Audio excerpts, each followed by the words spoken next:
Good evening, Heat Nation, folks, folkettes, and everything in between and beyond.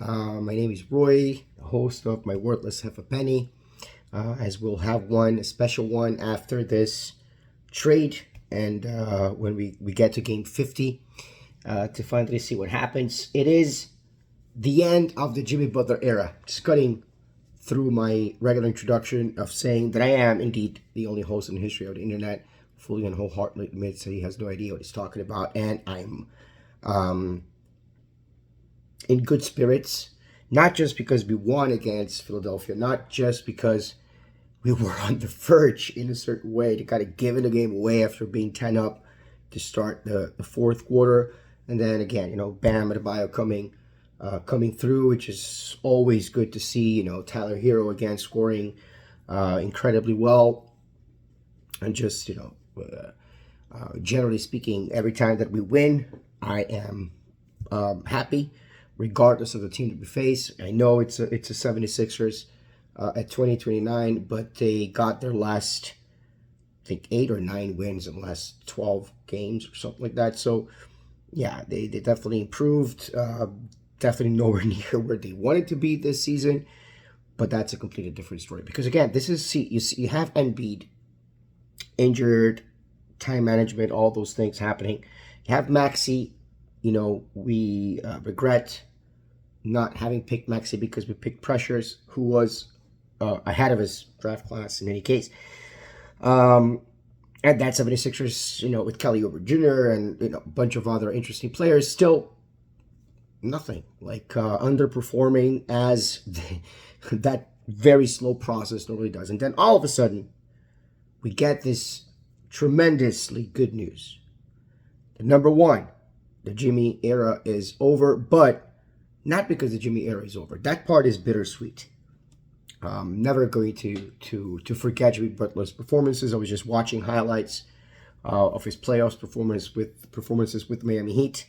I would not doubt that he's able to replicate those performances playing with the Warriors, playing alongside one of the greatest NBA players of all time as a veteran, Steph Curry. It's going to be interesting having him and Draymond Green sharing the floor. Let's see what happens there. But it's obviously something that, in my personal opinion, that was, at the end of the day, it was just strictly done for the money. They were willing to give him the extension, $121 million for 2 years. That's it. He's set until the end of his career, financially speaking. If you can't get a ring, well, you'll milk it as much as you can. But I'm very happy because we got rid of what became a nightmare. At the end of the day, Jimmy Butler gave us a lot, but he also ended in a very bad note, playing a horrible 23-24 season, being one of the people responsible for us being the play-ins to start with, and then getting injured classically in the second game, and then of course writing checks that he couldn't possibly cash, that in my opinion were not a big deal and shouldn't have been taken as a big deal. And Pat Riley's comments should also not have been taken as a big deal. Hero took those comments and improved himself. Butler just crapped the pants. Theoretically, Butler was supposed to lose value, and that's just not what happened. And in my opinion, that's good for him, because at the end of the day, I can't say that I wish him ill.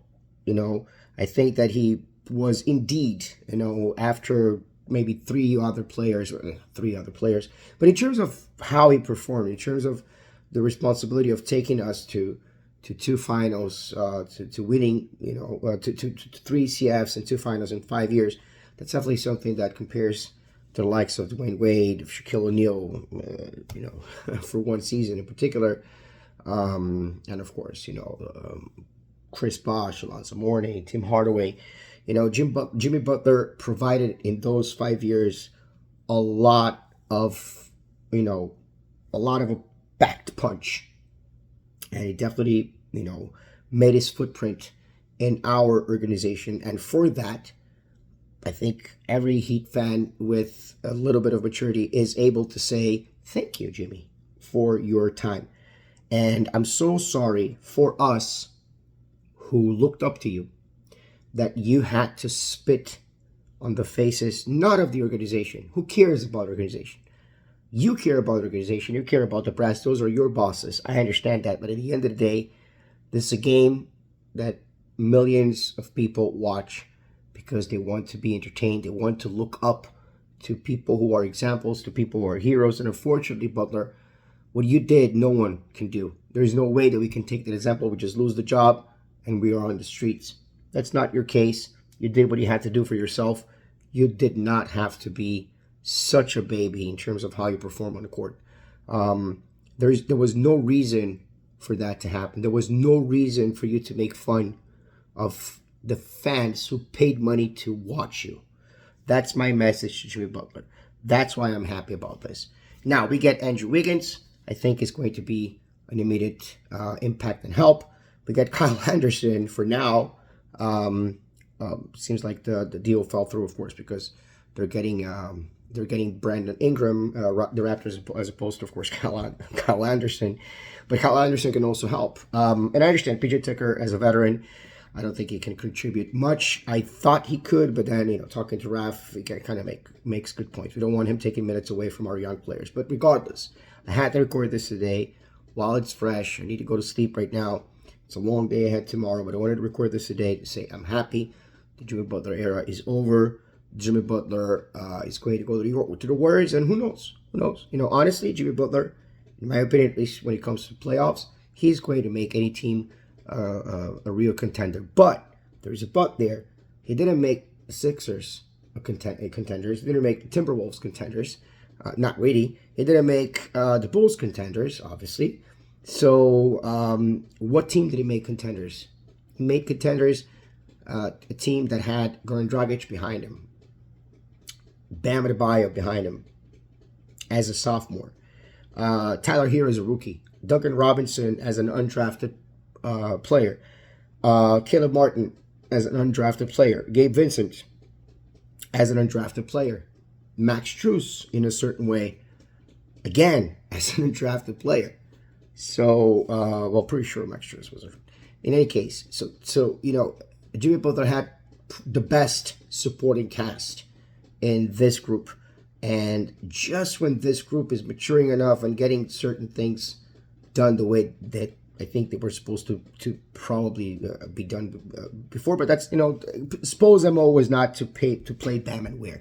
Honestly, I didn't think it was going to be possible. I said this many times, but now he's playing that. It's a regular thing. It's whatever it is. It does look better than what we had before, at least in terms of size. So, of course, we don't want PJ Tucker taking minutes away from Haywood Highsmith and Jovic, but we also have to kind of understand, and I see Jimmy Matt's voice when I say that, Haywood Highsmith is very limited offensively. The thing is, PJ Tucker is in Love's level, and Love is a future Hall of Famer. So PJ Tucker is not. PJ Tucker is a future great role player.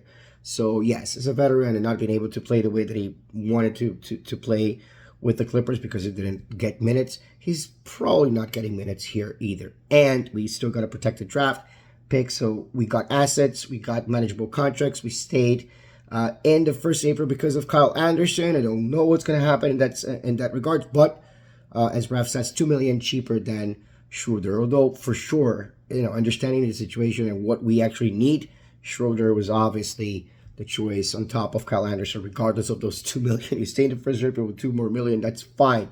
That's the part that people are going to say that Pat Riley was being cheap because we need a point guard. Now, some people think that things are not done. We do have until tomorrow evening to find out, so we will. Bittersweet for saying goodbye to Butler, but I do believe that our team got better. And they got better immediately. And they got better and in a better position to be better in the future by having more assets to be able to get free agents more easily in the summer of 2026 when, regardless of who's available, and Luka is not currently happy with the Lakers. He didn't look like it. I don't think that's going to be a chance, but still, Anyway, that's what we have right now, and there's no way that that Heat fans are not happy. And Ernie, Butler's friend on Twitter, go and sleep with Bill, man. You need that. That tension there is well felt. I think you guys should spend the night together, Ernie the man. All right. Stay safe, stay dry, stay as happy as possible. Heat Nation, the future is now. Let's go Heat.